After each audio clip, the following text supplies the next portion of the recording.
At the Office, Cleveland's home for sports talk that never clocks out. From the latest headlines to heated debates, we're diving into everything sports. It's your hosts, Noah, John, and Erik.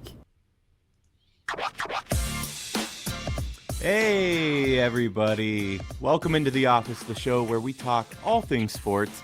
I'm your host, Erik, and I'm joined by my co-hosts, John and Noah, and you can join us at The Office as well.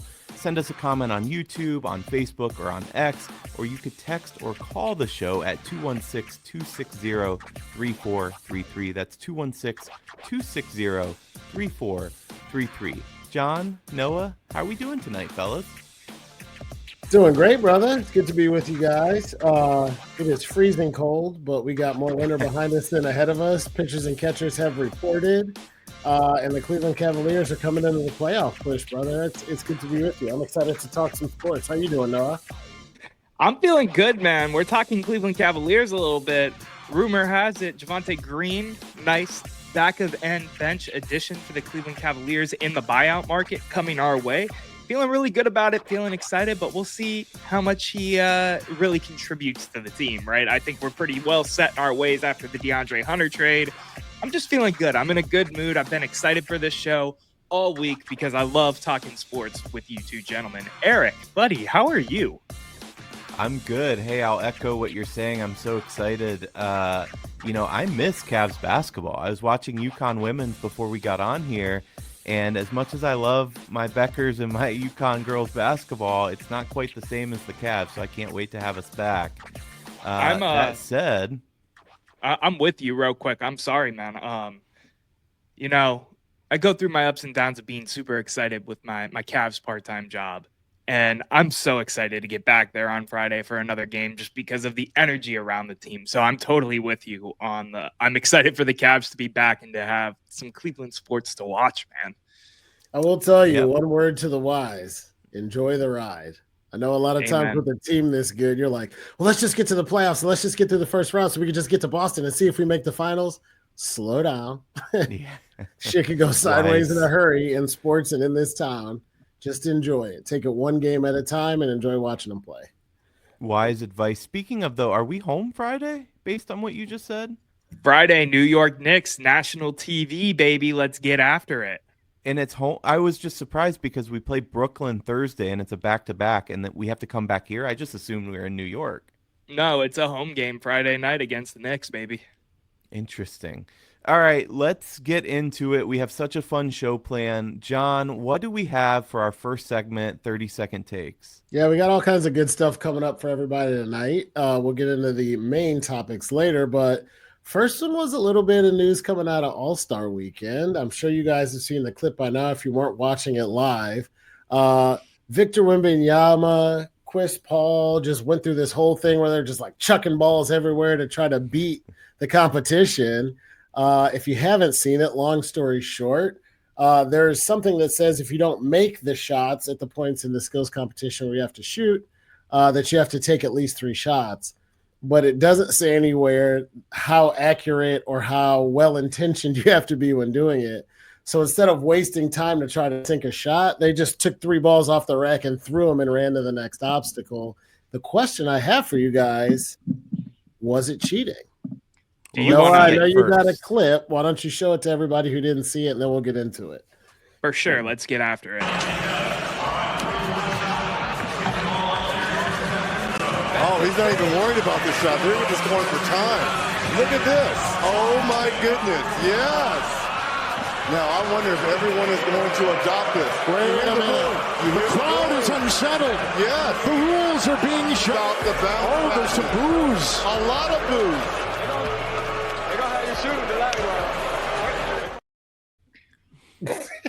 I love C&D, Mitch, giving the thumbs down. It was fantastic. That I'll wait until my 30-second take goes, but I'm going to spin it off of that for sure. All right. Who's going first on third? I'll go first. What the hell? Put me on the clock.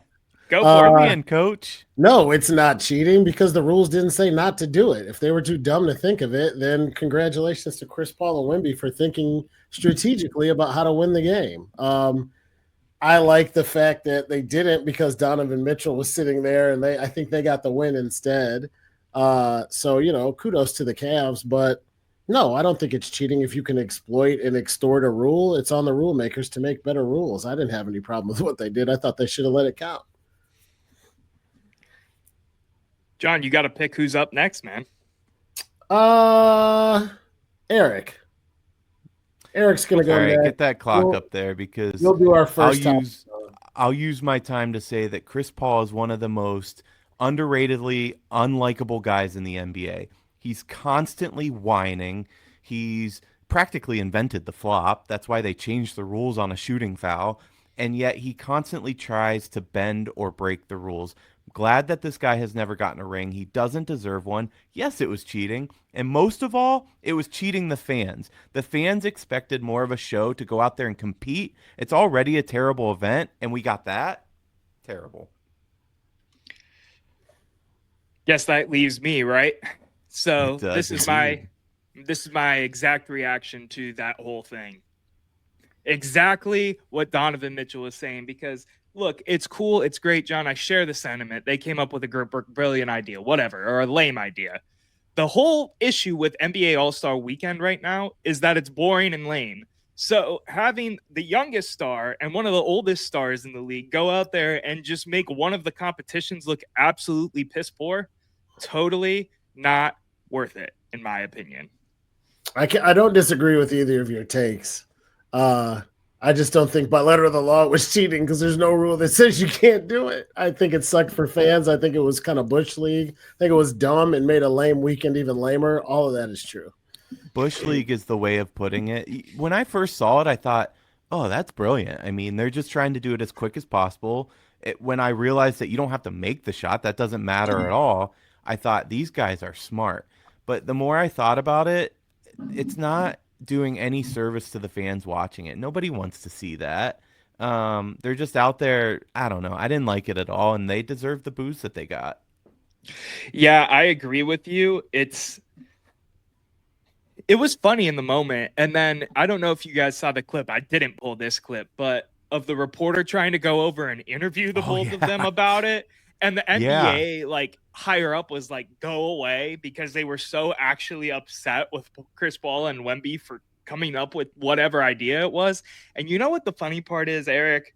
I know you're throwing shade at Chris Paul, and you can have your own hate for him. I don't personally have the hate that you do for Chris Paul, but it has been abundantly said in the media that it was Victor Wembanyama's idea to do that. That's fine. I mean, I believe that. That's fine. No big deal. But Chris Paul is just a really hateable guy.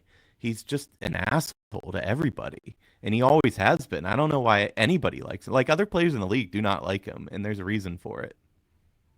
John, I don't what like do him you because think I think he's overrated. So I'm in the middle, but I'm closer to Erik. And there's no reason, right? There's some people who you think have. I remember when JJ Redick played at Duke, and as a North Carolina fan, I was like, I'm going to punch this dude in the face. And people are like, why? And I'm like, I don't have a good reason. That's just how I feel. He's like the nicest guy to play at Duke.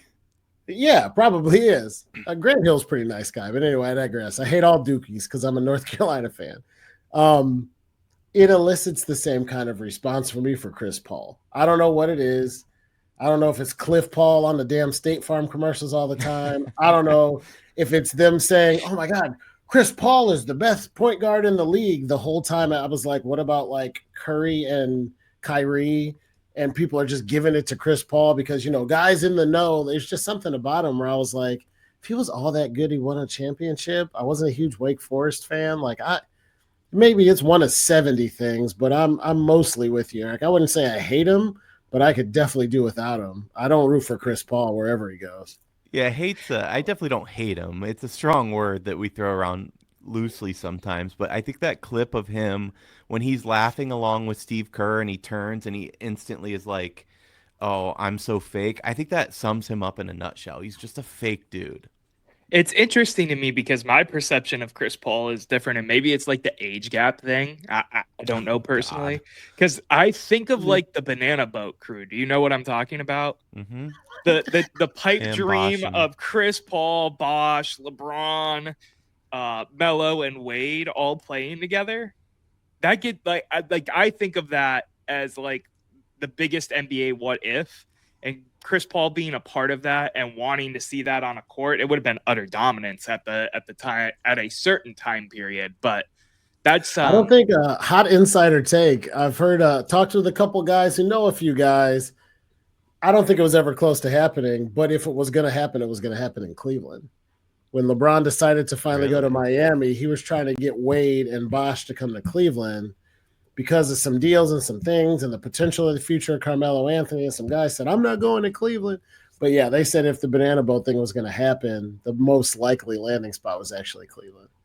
I love how everybody just knows saying banana boat, what the hell you're talking about. It's funny as hell to me still to this day. And I was young when that was a thing. The original picture was taken. Mm-hmm. What was the other boat? What was the Minnesota Vikings boat one? The boat ride? No idea. No clue. That's before. Oh, you're talking about like when all the players went and got really drunk and partied. Yeah. Yes, I know. I forget what it's called, but I know exactly what you're talking okay, about. thank you. I was like, man, I look crazy on live TV. Gentlemen, we are so far off track. I want to move us on. But first, we have a sponsor. At the Office is sponsored by D&D Meadery, the finest mead in Northeast Ohio. Noah's holding it up right now. Derek and Dominic are twin brothers that have a passion for craftsmanship, and they took that love for winemaking straight from their ancestors in Germany, and they brought it here to share with all of us. It's in their blood, centuries of tradition, now bottled up for you to enjoy, and they're not just making mead, they're bringing an ancient drink back to life, one pour at a time. And let me tell you, we're holding up, this is their gold-winning honey wine that we're holding right now. It is the real deal, guys. It's fantastic. John doesn't have a bottle because he drank all of his stock. He needs to order more, but it's really good. Did place an order. Oh, lovely. So maybe next show. Yeah. I got a little coming because I couldn't get enough. The honey flavor, we always talk about the distilling. We don't got to go into it, but the natural sugar and the taste of the honey comes through. It's so good. I wish they sold it by the gallon. Do me a favor. When you finish the bottle like I have, fill it back up with water so that you can show it on the show like we're doing. Literally, dude. Literally. Here's the best part. I'm an authentic guy. I feel like the fans know. Your fake sips of your coffee. Here's the best part. If you use code @theofficeCLE when you order, that's @the-officeCLE, you'll get an extra 5% off your order. And if you order 2 or more bottles, you'll get this free shot glass as well. Show them the shot glass, Noah. There it is. I got it somewhere here too. Cool shot glass. Visit dndmeadery.org. You can order there and put in that code. You can also find a retail location near you where you can purchase. Must be 21 or older. Please drink responsibly.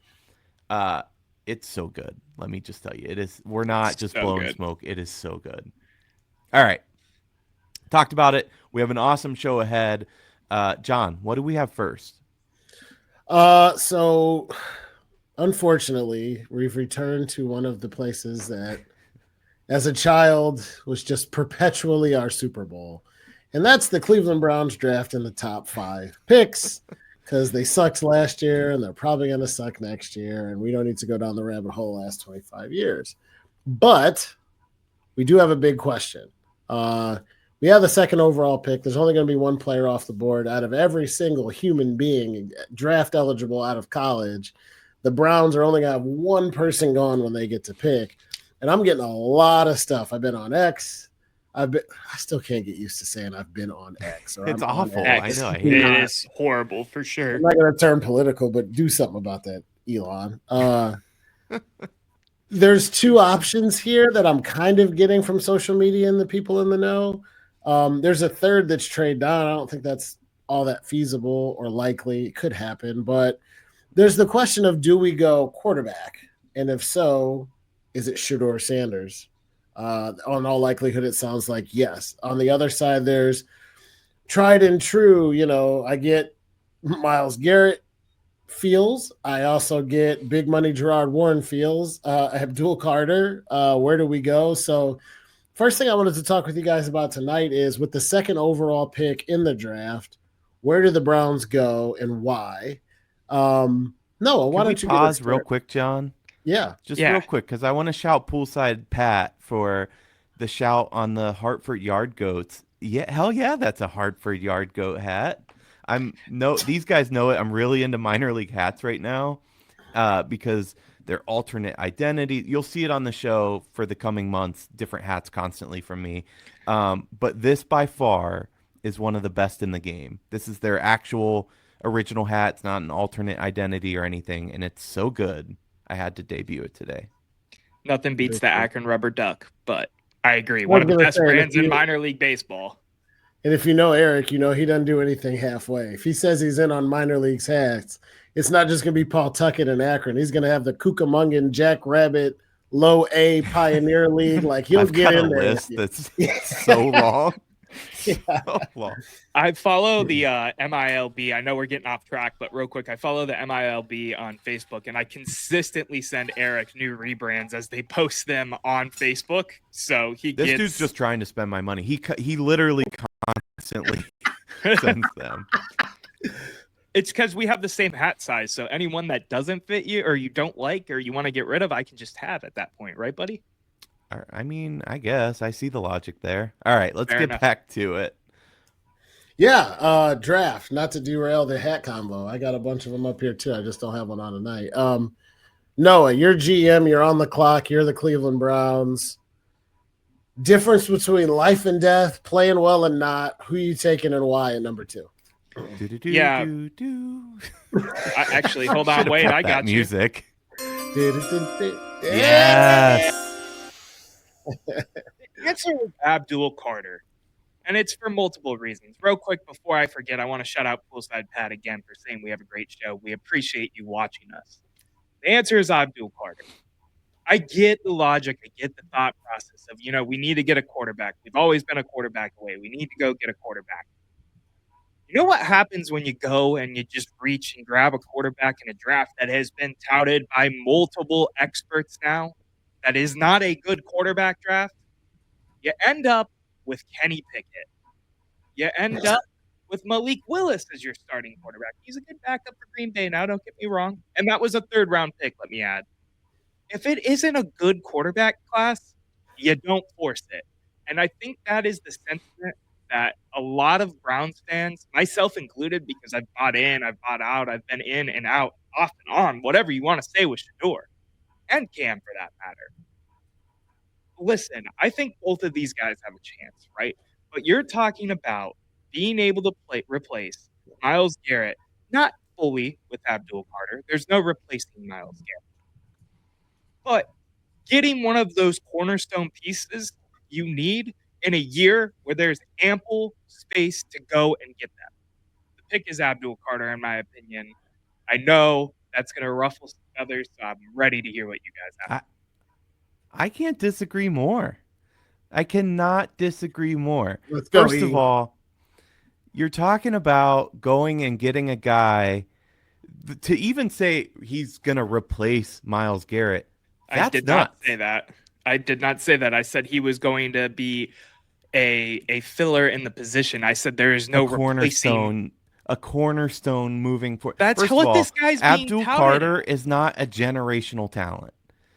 That's crazy. Noah and I were. What do you mean that's crazy? A generational means once in a generation.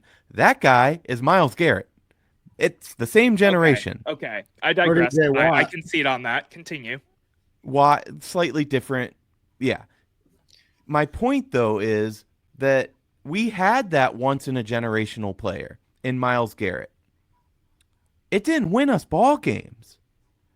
So to replace him with a smaller framed edge rusher and say, well, we might miss on quarterback, absolutely not. My second point is that Myles Garrett is still a Cleveland Browns player. I know he wants out, but we don't know how this is going to shake out yet. He's got 2 years left on this contract. Let's just say we draft Shedeur Sanders, and for some reason he's playing his ass off for us, and we're a bubble playoff team. Maybe Myles rethinks this whole thing. He's frustrated right now, and he's acting out of his frustration, and I know we've talked about it on the show. We're sick of him, et cetera, But that doesn't mean anything. He is still under contract. There is no replacing Myles Garrett, period, but there's also no replacing him right now because he's not gone. With Shedeur, I've been on record saying I'm not a huge fan. It has nothing to do with his talent, though. I think the talent side there's a lot of upside there. It has to do with the circus that has surrounded him and the family. I'm not a huge fan of that. I'm not sure why we're just on John. Let's pop that back out. He is a baller, though. So at the one position you need to succeed, why not take a flyer on the guy? I get it. You're going to say, let's take a flyer in the 3rd or 4th round. I get what you're saying, but if we don't have a quarterback next year, we're not winning football games, period. Abdul Carter sure as hell is not going to help us to win a football game. You guys both said stuff that's really good. I want to jump in real quick, Noah, and then with my take, because Erik hit half of it, you hit half of it. I want to bring it together and then hear what else you have to add. I agreed with parts of both of your takes, but I'm definitely closer to Erik on this one. First thing I'll say is that we need a quarterback. We've had Myles Garrett. We've sucked with Myles Garrett. You've heard me say it before. We went 0-16 with Myles. Even if he's a generational talent, we can get a great defensive end. I am of the rare opinion that defensive end is slightly overrated. A pass rusher, a man of the front four who can push the line and you can get pressure on a quarterback without blitzing is important. But, like, the Eagles got 4 dudes who could kind of do it and won a Super Bowl. Like, name me the great defensive end on the New England Patriots or even with good defenses. Who was the Baltimore Ravens' great defensive end? They had good guys, but Ed Reed and Haloti Ngata and Ray Lewis, there were so many other players. Seahawks. Yeah, Seahawks. I was just going to say Richard Sherman, LOB, Legion of Boom, baby. That's what that defense was you're all talking about a whole different level of the linebackers and corners and safeties there. That was just an insane back. But I have seen this team with that level of defensive end suck bad a lot. So I'm not all in on the defensive tackle. So I say Shedeur Sanders. Other thing you said, Noah, that I disagree with is, like, the experts say that this isn't a deep class. Well, the experts are wrong a lot. They said Ryan Leaf, Peyton Manning, it's a toss-up.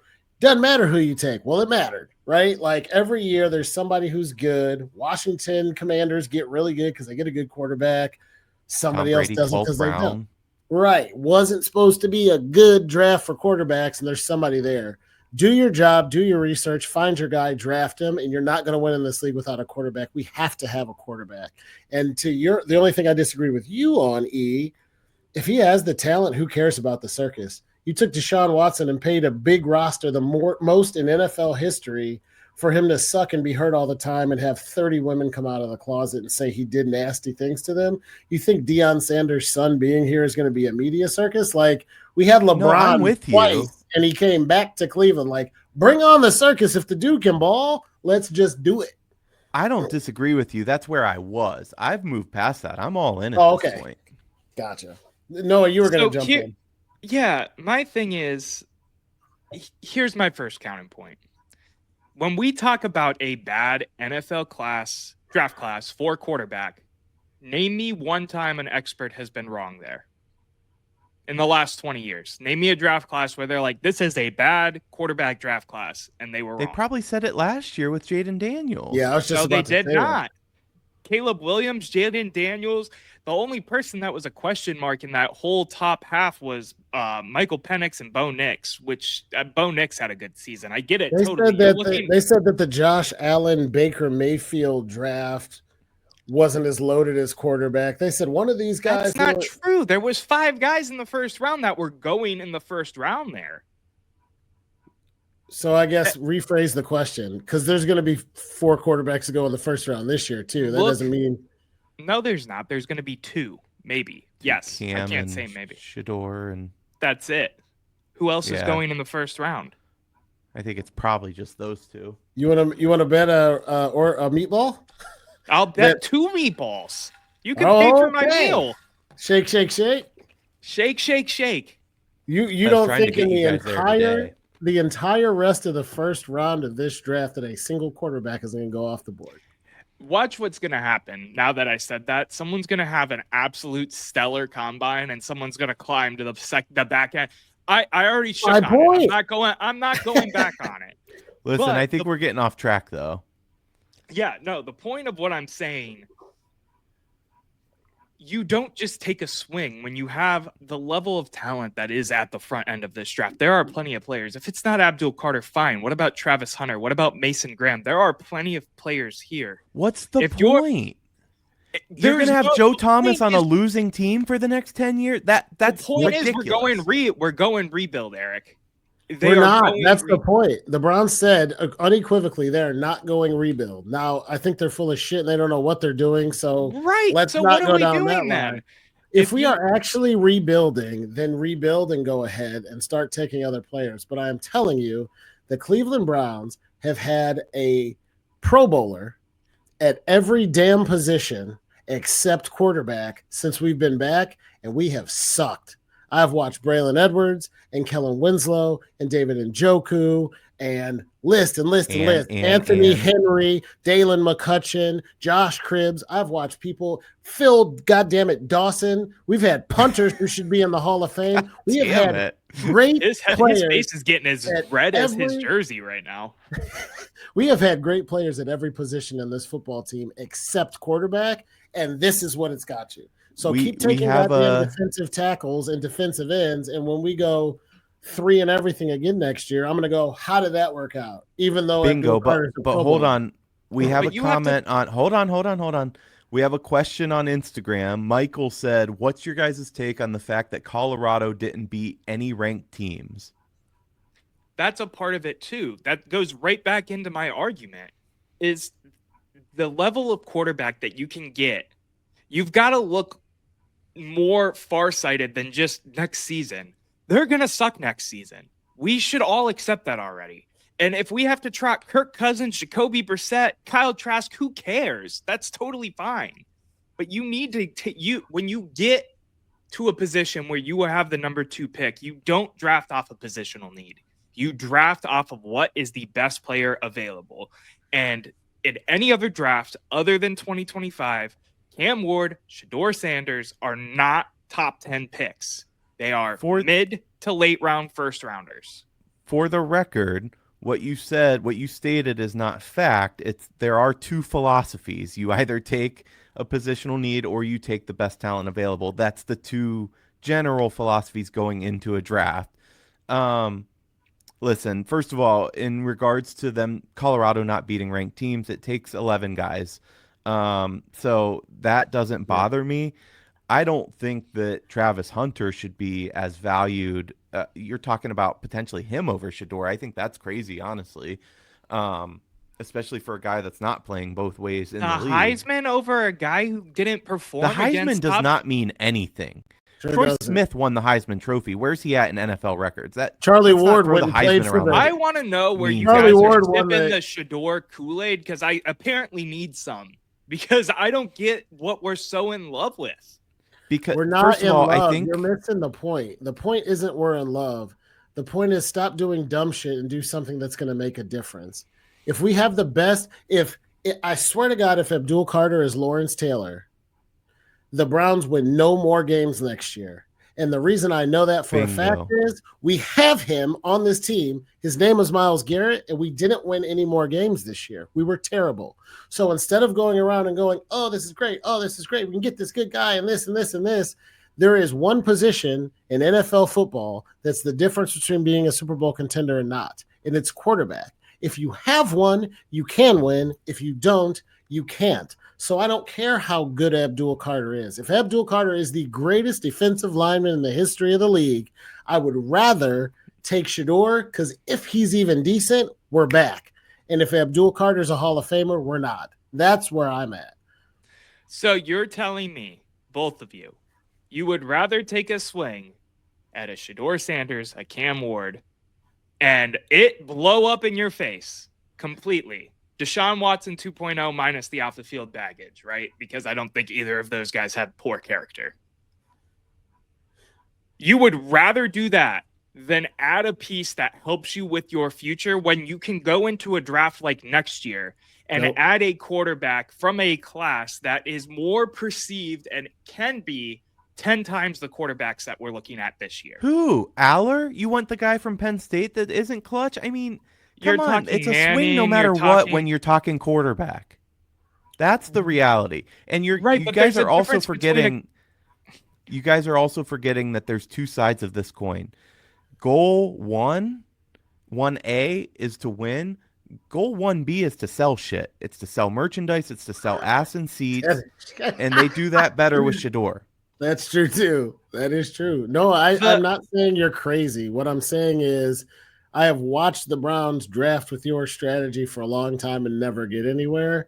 I would just take a quarterback until we find a quarterback. I wouldn't be kicking guys out left and right, but it's just amazing to me how much people can go into a draft in Cleveland and say things like Abdul Carter could be a generational talent, but then run Baker out of town when we had a decent quarterback to go for. Like, we're always chasing at quarterback, and we're so happy to have the second best tight end in the AFC North.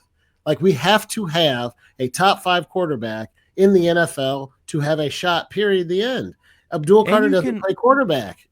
You can find these guys. Take a quarterback every goddamn year for all I care until you get the right one. I'm with you. Right, but I think the thought process of just taking a quarterback here to take a quarterback is flawed when you're in a position where you are looking at a rebuild, dead in the face. You could say in the media, we're not rebuilding, we're not trading Miles, we're not doing this, that, and the other. We've talked about this on the show, and we've all agreed that it's bullshit.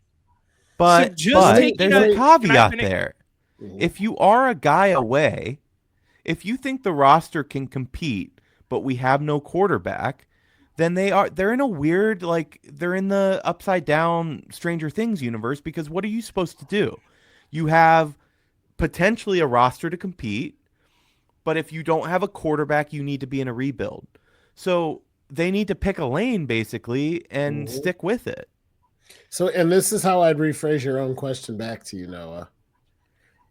Let's just say you could have one of these two players.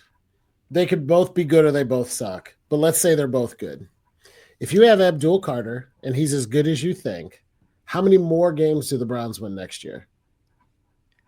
I don't care about next year. Now, if you have Shedeur Sanders and he's good, how many more games do the Browns win next year? They're probably a playoff team. I get your point. I'm with you on that side of it.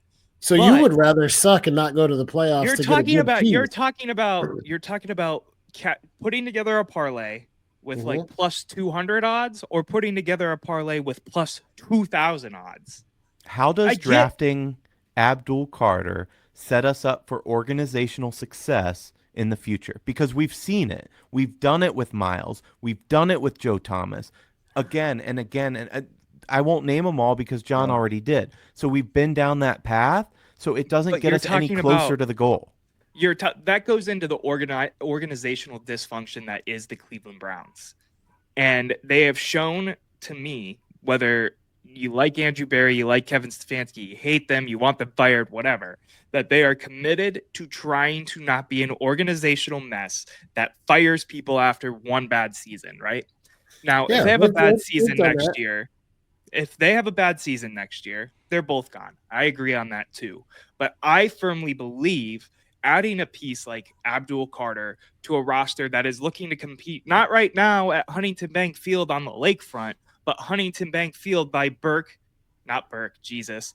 the airport, with that being their goal, you add a guy like Abdul Carter for the future. You're thinking in the future. You can't think about next season when you have the second overall pick. You have the second overall pick because you suck. I feel like you contradicted. I think you contradicted yourself a minute there, because you said if these two guys don't have a great next season, they're gone. So let's draft for 6 years from now. That's not how they're going to go into this draft. Right. But you're talking about when you go through a quarterback with multiple different coaches and stuff like that, they tend not to pan out. Look at how long it took Baker to be where Baker is at this point. Not here. Nope. We had Baker Mayfield, PJ Tucker, Jacoby Brissett, Joe Flacco all come in on a carousel and play meaningful football, good football, and winning football. It was not different coach. It was Kevin Stefanski. I'm talking about switching coaches, John. I'm not talking about different quarterbacks. I'm talking about switching coaches. When you switch coaches often in the NFL, you tend to not see success in the quarterback position. That doesn't tend to work out. They tend to falter because they. Yeah, I feel like it works here, success, though. Period. Yeah. Wait, what?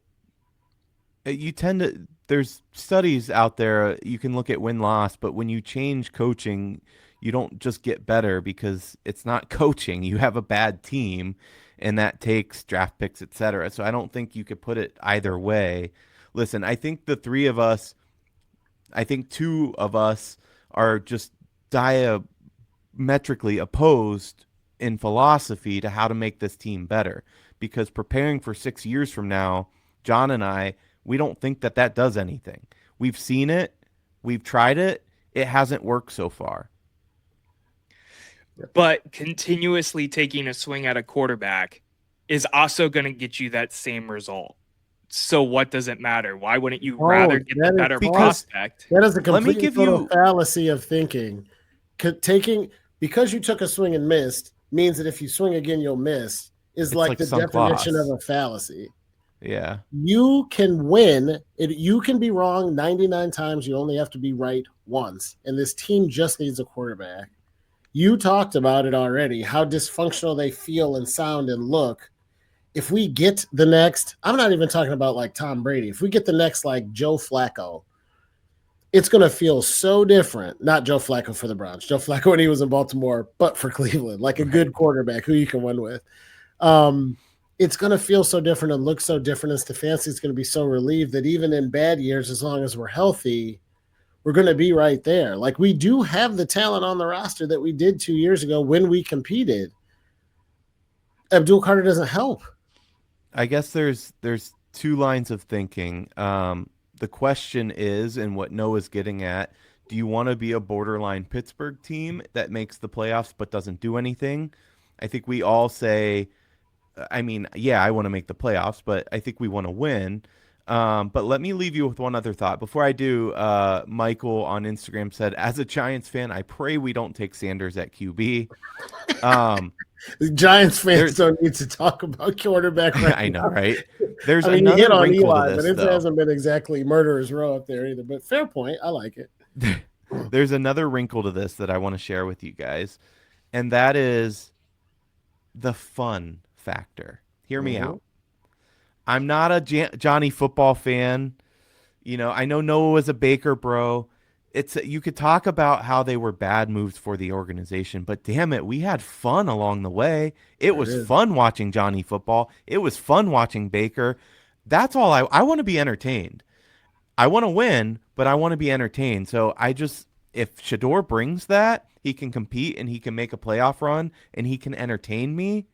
That's all I want at this point, because we're not in a position to win a Super Bowl anytime soon. Now, I will say this. If I'm Andrew Berry and I'm looking at it, right, and I wrote about this. I did my second mock draft for Fans for Sports. Make sure you go check that out if you haven't. But if you're looking at this from Andrew Berry's perspective, what pick are you making? Are you taking Shedeur? Or are you taking Abdul Carter, knowing your job's on the line?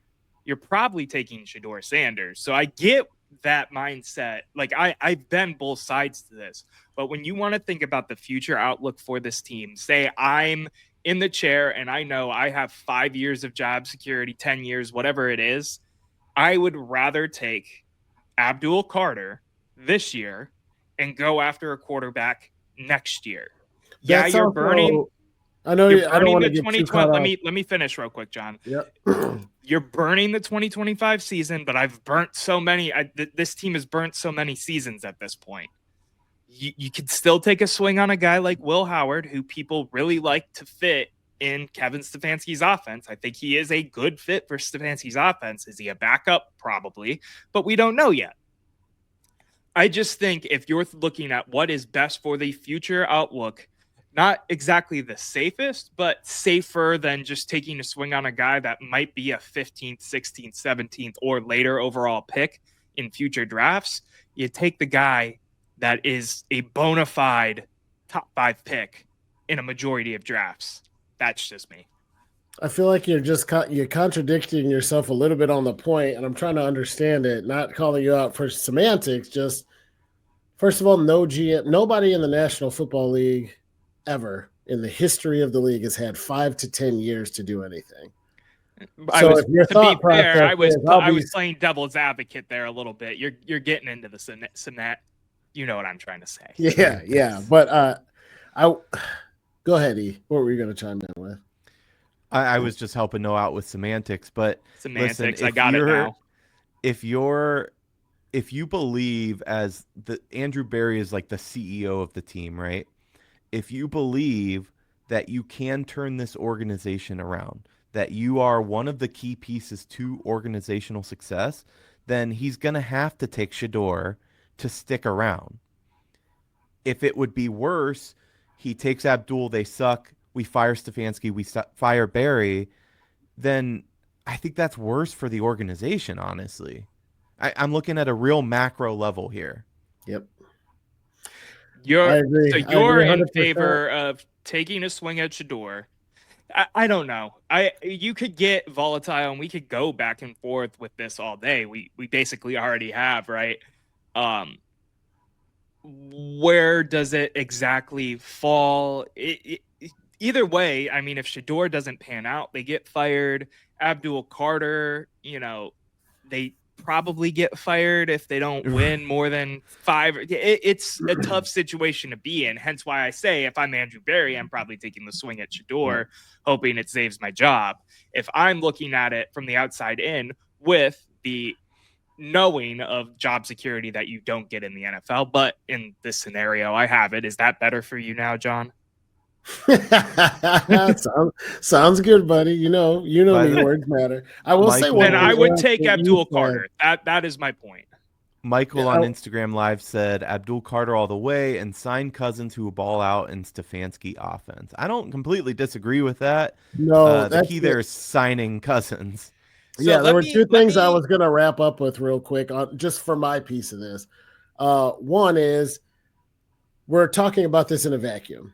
If the Browns convince Myles Garrett to stay, I might say, yeah, let's get Kirk Cousins and draft Abdul Carter and see if we can get 2 outside run. So I'm not against that. Conversely, if we know Myles is gone, I think the quarterback becomes even that much more important. But Erik said one thing in passing that I think is really important, or at least I wanted to call out. And he said, well, the question is, do you want to be like a franchise like the Steelers where you're kind of middling and close and in the playoffs? And the answer, if you're a Browns fan, I think has to be yes. That is not the end goal. And to Noah's point, if I knew I was going to get 5 to 10 years as a Browns GM, I would not do that. But if somebody said you could be the Steelers for the next 3 years and win 10, 11, 12 games and compete for playoff positions, that's so much better than what we just watched this year. That's how you grow a franchise. You don't go from 3 wins to the Super Bowl. You go from 3 to 7, 7 to 10, 10 to 12, 12 to AFC Championship, and then you get over the hump. I would kill to be the Pittsburgh Steelers for the next 3 years. Not the next 30 and not the next 5. But if we could guarantee ourselves 500 as a bare bottom basement with Shedeur Sanders for the next 3 years, sign me up yesterday, 100%. And competing for the North, by the way. I mean, don't leave that piece out. Mm-hmm. Go ahead. No, finish your thought. No, I was just gonna say, you guys have any other thoughts? We've kind of spent quite a bit of time on this one. Yeah. No, and that's totally fine. Now, let me ask you this real quick. We got go grab a guy like Kirk Cousins. Are you off of the Shedeur train? No. Yeah, of course. Okay, that's interesting. I could be talked off of it easier, but I don't know. How old is Kirk Cousins? It 30. fills your gap for the idea of what I'm saying. You have a couple He's in his years. later 30s. Yeah, but it fills the gap. You fill the gap hoping that you get the guy in 2026 that is the actual answer to the franchise. I was just curious. If we got Kirk Cousins, I don't think that drafting Shedeur is an absolute no-go. I would be less adamant about it for sure, but I would if they said we got Cousins and we're still drafting Shedeur, I wouldn't be like idiots. But Kirk Cousins, Abdul Carter paired with Myles Garrett, like you were saying, I prefer that all day. Can they get that across the line is the question. Gentlemen, any final thoughts on this one before I take us to break? So We could go another. I think we covered it. Hours. We covered it pretty well. All right. We're going to take a quick break, but stay tuned because we have a really fun segment coming up, and we'll be back right after this.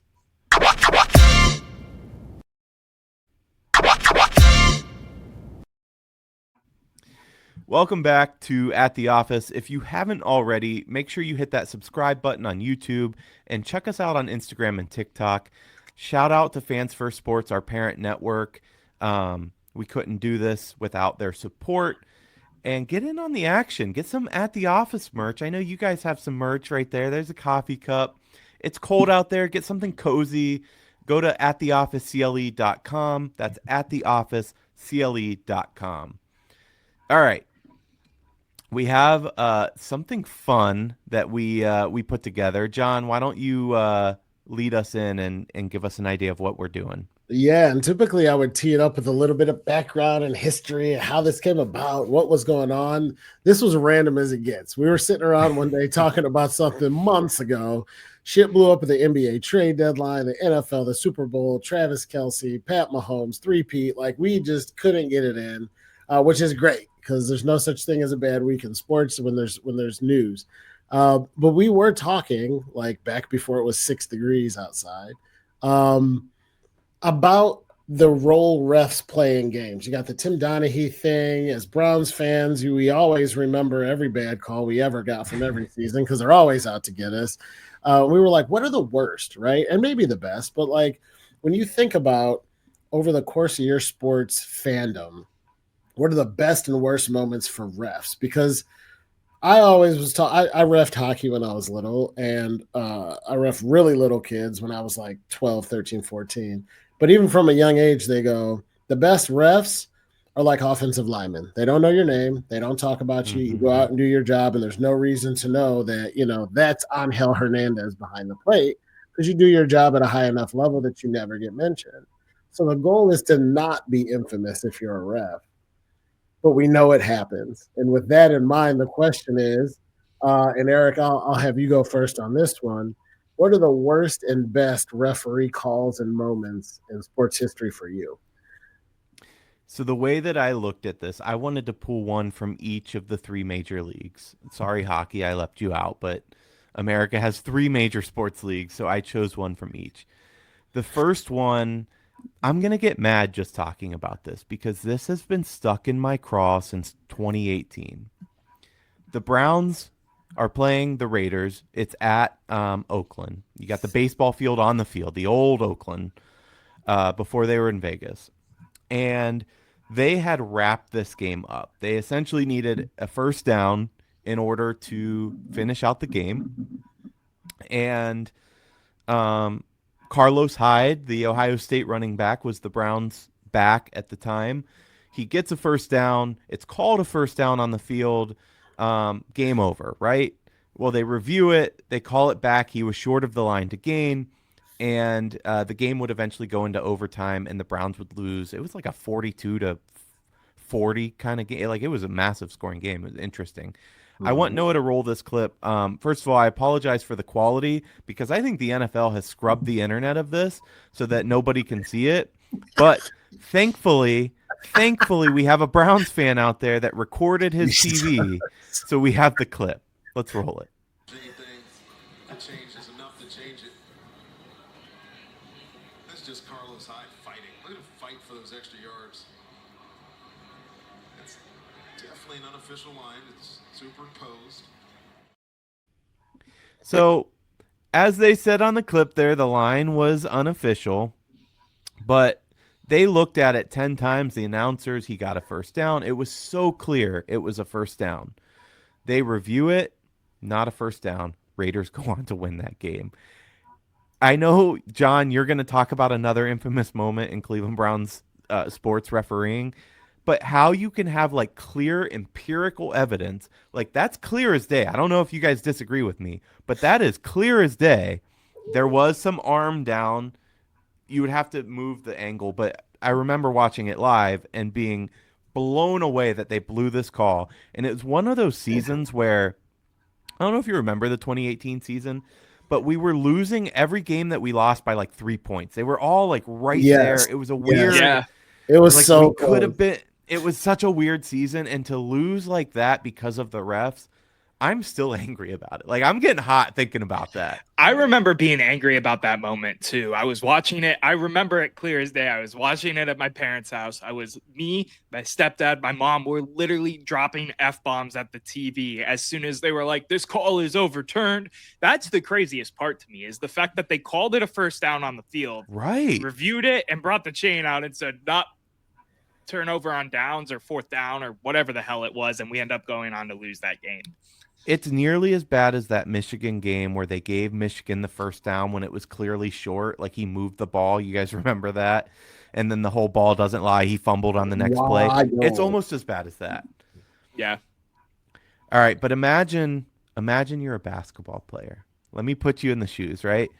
Most of us played basketball on the show, at least at a younger level. And when you're on the bench and you're not in at the time, what are you doing? You're yucking it up with your buddies, right? You're watching the game, but you're chatting with, Ben's to my left, Noah's to my right. You're having a good time on the bench. I want you to imagine that you're having that good time on the bench and you're laughing, who knows what about, and all of a sudden you get teed up and thrown out of the game. Noah, roll the clip. Howard now drives inside right over Alberto, and a blocking foul. As Joey Crawford saying Alberto moving. Peg Popovich doesn't like that one either. And another technical foul. And this is when Duncan's out of the game. He's thrown Duncan out of the game.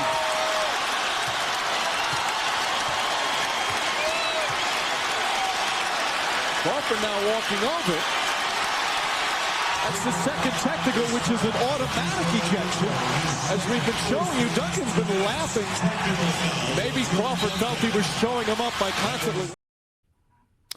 I want you to keep in mind that Tim Duncan was one of the nicest guys in the NBA. Great player, but he wasn't like saying F off to the ref before that clip started or anything like that. He's just laughing on the bench and gets teed up and thrown out.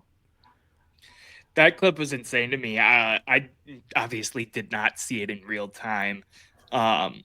It's just funny to me. It does seem like he's laughing a little bit about a bad call, and the ref, instead of, swallowing his pride as a referee kind of has to as part of the job, takes it out on Tim Duncan and says, nope, you're out for laughing at me, which is crazy either way you spin it.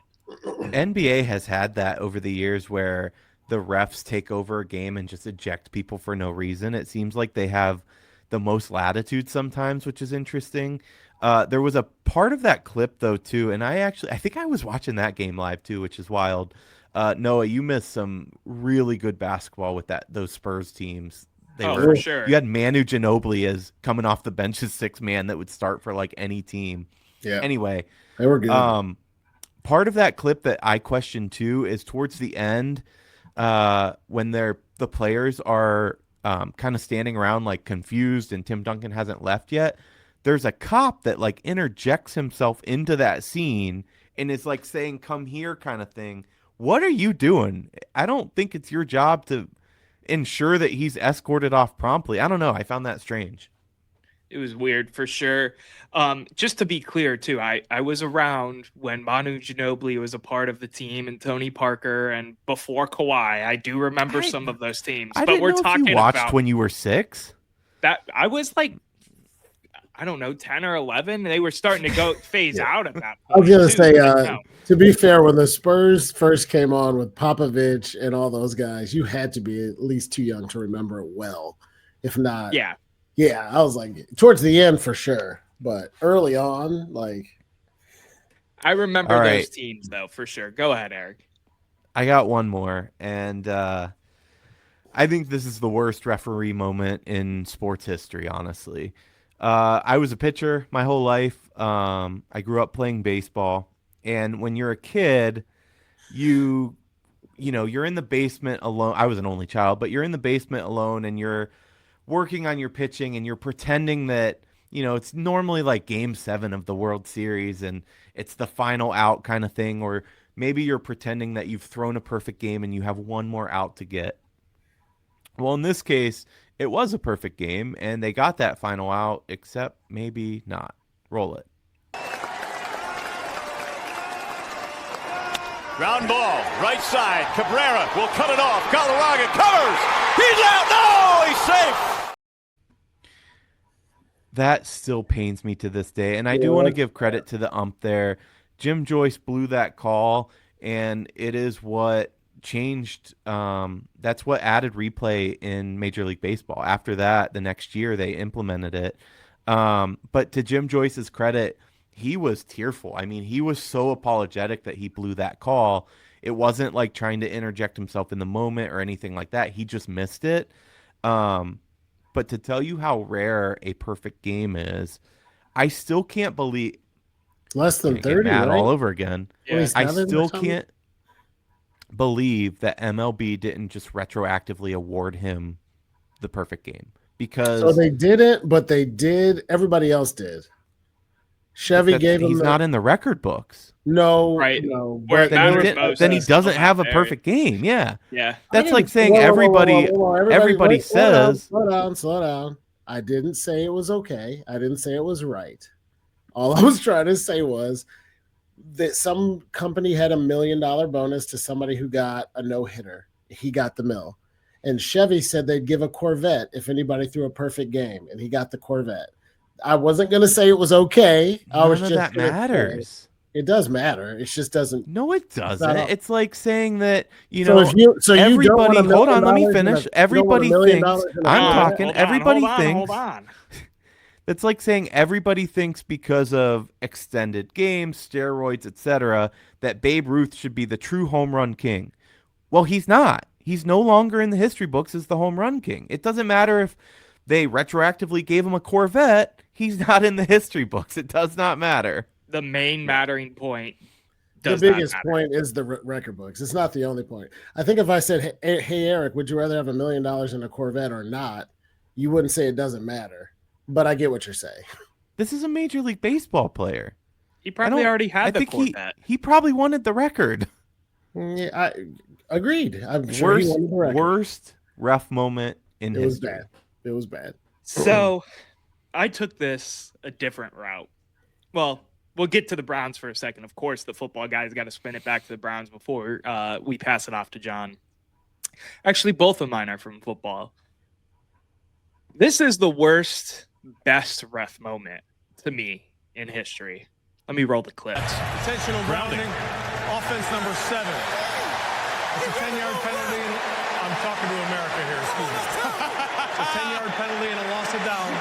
Second down. That is the best line I've ever heard out of an official. We'll get to the penalty in a minute. He just told Geno Smith, I'm talking to America. Pete Carroll is livid. I want to know why you think worst best, because I love that clip. I think it's hilarious. Don't get me wrong, but like I'm talking to America. I don't know. It's just a little corny to me. Like I'm talking to America. I was watching that game live. What? You were at that game? I was watching that game. I wasn't at it, but I was watching live, and I remember laughing out loud when he did that.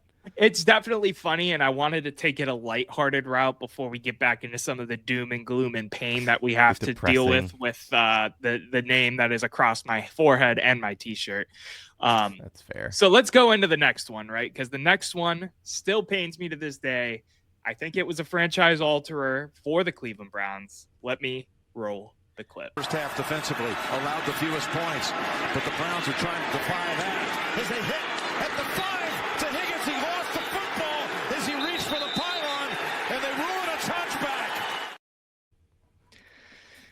That moment, to this day, what was going on in my life, where I was, is still ingrained in my brain. I was sitting in my sophomore year dorm room, drinking way too many beers, watching the game with all the Browns football fan friends that I had. I threw my beer at the wall. I was so upset when they overturned it. Had to clean that whole thing up. And to this day, if that play goes the different way, they call it the targeting, they let the touchdown go, whatever you want to say, I think we are looking at a completely different outlook with this Cleveland Browns team. And it still irks me to this day. Pinpoint that moment in history. It hurts. Of where the Browns franchise once again fell by the wayside. John, you're last up for us here. So I'm gonna let you talk and tell me when you want me to play the clip, man. Yeah, I will. I'll tee you up. There were a couple that came to mind while you guys were watching that. The Fail Mary, where there's a clip of one ref saying incomplete while the other one's saying touchdown on the same catch in the same end zone with the Packers. There were a few different things, but the one that sticks, the no-hitter one was awful. That was an abomination. I just felt awful for them. And the Indians were in the game. But the one that sticks with me was one because I was at the game. So let me paint a picture for you. It's become known as Bottlegate. Spoiler alert if you know what that is. But it's week 14. My dad gets tickets from a friend of a friend who's a priest. So it's me, my dad, and a priest at a game. And we're sitting there, and it's just great theater. The Browns have been terrible for a long time. Tim Couch is finally starting to turn the corner with Butch Davis.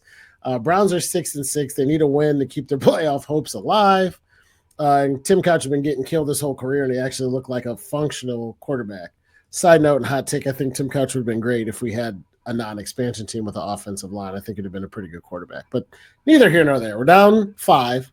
There's a minute left, and the Browns had a 4th and 2 in the red zone. It was like the Jaguars' 10. Tim Couch got the pass, dumped it to Quincy Morgan, caught it for a 3-yard gain, goes down, got the first down. We come to the line. We run another play, and we hear whistles after the snap. Now, this was early on in the age of review, and people didn't have it all figured out. But Couch rushed everybody up, got the next play off, and spiked the ball, and only like 20 seconds had run off the clock. The rule is and always has been if the next play starts, you don't get to go back and review the play. We got the play off. We spiked the ball. The refs blew it dead anyway, went and reviewed it for like 40 hours, and then came out and said they had overturned the result of the previous play. It was a turnover on downs, and they gave the ball to the Jaguars. I still remember people call it Bottlegate, and rightfully so because that's most of what was coming down. But I remember people throwing radios, batteries, dog biscuits. Yeah, man. Somebody got like not like a boombox, but like the little pocket radio. Like no kidding. It was. I've been at a lot of Rowdy Browns games. I've been at a lot of Rowdy Muni lots. I've seen a lot in Cleveland football, and I've never once been like, "This is a little scary." Because I was one of the guys, right? Like, you're not going to get messed up. You're not a Steelers fan. You're not going to get in shit because you're not a Ravens fan. I was like, this is crazy. We were under the overhang on the first level, and had we been out and exposed, we definitely would have bailed. But it was one of the most unbelievable moments in sports history, and they changed rules. They changed how you review. They changed how you buzz refs. They changed how you serve alcohol in pro football stadiums, all because of this one moment in this one game. That was the biggest one for me, was definitely Bottlegate. Let me play that clip for you, man. Oh, shit, I forgot. I'm sorry, Noah. So they say he was juggling the ball. And what Butch Davis is saying right now is we ran another play. Fortunately, those bottles are plastic. But these fans aren't helping any right now by throwing stuff on the field. They got to know better than that. And it's frustrating. The players are frustrating as well. It's ridiculous. You're only hurting yourself by throwing stuff on the field. And the officials are pummeled as they head into the locker room. That is still so crazy to me, the scene. I get the frustration, so it's hard to like be mad at the fans, but that's also not the way you should act ever. I feel like you just don't act like that, but I also totally get the frustration there. I don't know, will man. say Some one things thing. deserve it. Yeah, those They refs deserve going. it. Some things are deserved, is all I'm saying.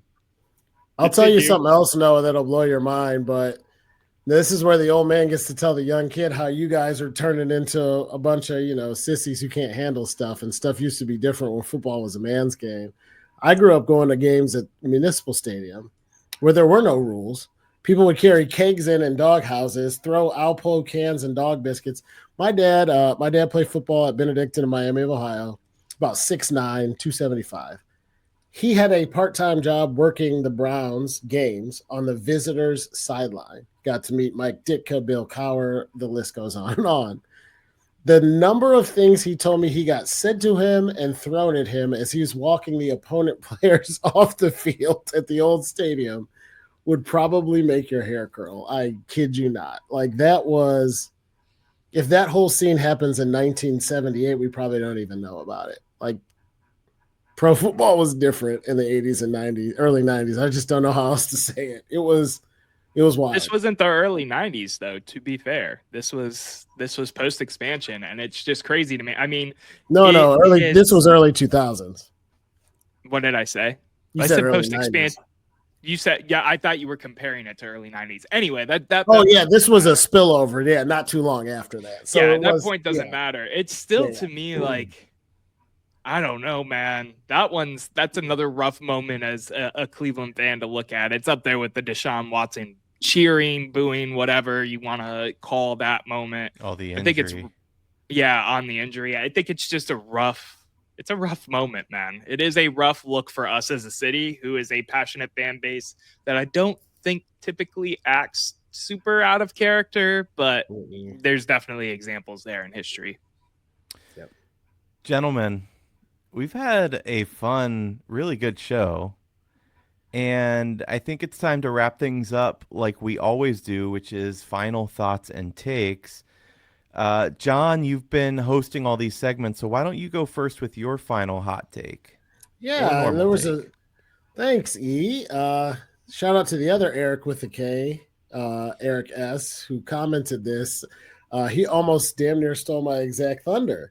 I was going to say, as the resident hockey guy who keeps our eyes on what's going on, while the NBA is showing you how great a regular season can be and how bad you can screw up All-Star Weekend, the NHL is reminding everybody how awesome All-Star Weekend can be.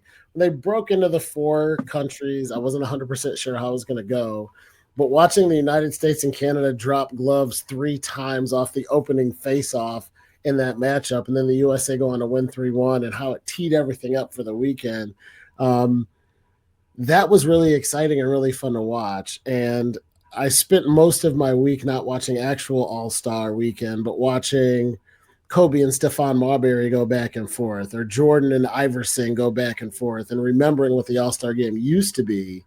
At this point, I'm almost to the point where I say the NBA should scrap it all together. I guess keep trying, incentivize the players. You can't get rid of it, but shout out to the NHL for showing everybody what, even though they are not a main 3, I think, as Erik put it earlier, in the 4th major sport in the U.S., maybe 5th behind golf, depending on who you ask and what ratings metric you use. They are reminding everybody what the best All-Star Weekend in all of professional sports looks like. So shout out to them. And those fights were awesome. You know it has broken the sports world when it's something I know exactly what you're talking about, and it revolves around hockey. If I'm going to put myself on blast, I couldn't tell you who won the Stanley Cup last year, just because it isn't a sport I pay attention to. I pay attention to my basketball, football, and baseball. But the fact that I know what's going on with this, what's it called, the face off of the nations, or whatever the hell branding they came up with, and it's fantastic. It really is. I commend the NHL. You make a good point. I don't think I can pick the Stanley Cup winner either. I know Tampa Bay won it recently. Yeah. Hold on. And Vegas won it recently. Was it the Panthers? Wasn't it the Florida Panthers? Yeah. It might have been. Yeah.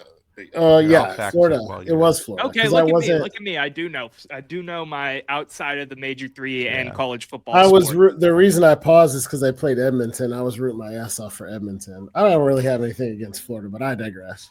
The Oilers. All right, Noah, give me your final hot or normal, spicy, whatever take. So I'm not saying this to contradict my whole Abdul Carter argument, because I still stand by what I said and what I think is best for the Cleveland Browns.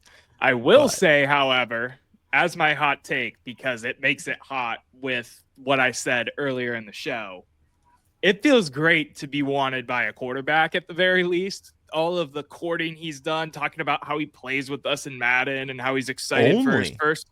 Only us and only not in plays at with that. us. Yeah. Those things do get me excited. And, I'm not worried about the Dion media circus. If anything, he has been prepped his whole life for an NFL football career, whether it be training with some of the best coaches, staff, this, that, and the third. And, I got to tie it with my sneakerheads too, because there's a Deion Sanders shoe that has been popular and they've been, releasing them as cleats and stuff. And I can't wait till that Shedeur orange and brown colorway comes out if they decide that is the route we're going to take. And I'm going to leave it at that. Listen, I can't give you crap. I think I contradict myself all the time on this show. Fair. All right, I'll wrap things up by saying that February is Black History Month, and I think that it's important. Sometimes we get serious on the show once in a while, but I think it's important that we encourage a broader understanding of the central role that Black people have played in shaping the United States narrative, and those stories, and ensuring that those stories and voices aren't marginalized. That's the point of Black History Month. And I came across this video of Reggie Jackson from earlier this year talking about his experience playing in Birmingham in 1967. He was one of the only Black players at the time, and I thought I have to share this with the show. So I'm just going to play a small clip from it. I want you guys to go and watch this and watch the full. It's about 3.5 minutes, but take a look. Reggie, the baton has been passed for over a century here. We've been talking earlier about if it wasn't for the Willie Mays, the Jackie Robinson, the Reggie Jacksons, the three of us wouldn't have an opportunity to play. How emotional is it for you to come back to a play that you played with one of the greatest teams around? Alex, when people ask me a question like that, it's like coming back here is not easy. The racism that I played here, when I played here, the difficulty of going through different places where we traveled. Fortunately, I had a manager and I had players on the team that helped me get through it. But I wouldn't wish it on anybody. People said to me today, I spoke, and they said, you think you're a better person? You think you won when you played here and conquered? I said, I want everybody to go watch that, but the point that I really want to make here is that he's talking about 1967. It's not that long ago. I mean, this is recent history, and he talks about what he went through as a ball player and how, the team would go into a restaurant and they would say, you can't eat here. And he was really thankful that he had teammates and a manager that backed him and said, fine, we'll go eat at a different place, kind of thing. But what the Black players had to go through, and not just in baseball, but in any league, and then, in life in America, period, it's something that everybody should understand, because those things run deep in this country. And it's an important note that we touch on it and we understand that and we learn more about it. There's the historian and the 14th secretary of the Smithsonian Institution, Lonnie G. Bunch III, which, if I'm not mistaken, I think he's actually the first African-American secretary. He said that there's no more powerful force than a people steeped in their history, and there's no higher cause than honoring our struggle and ancestors by remembering. And I think that's what we do with Black History Month. Gentlemen, do you have anything to add before we wrap up? No, well said, man. Yeah, I agree. And I appreciate you bringing a deeper perspective to the show, as you often do. I think it's very important. So I want to give you credit for that as well. Well, thank you. All right. Well, that's going to wrap us up. You've been listening to At the Office, sponsored by D&D Meadery. Be sure to follow us on all of our social pages, which can be found at The Office CLE. That's The Office CLE. And you have yourselves a good night.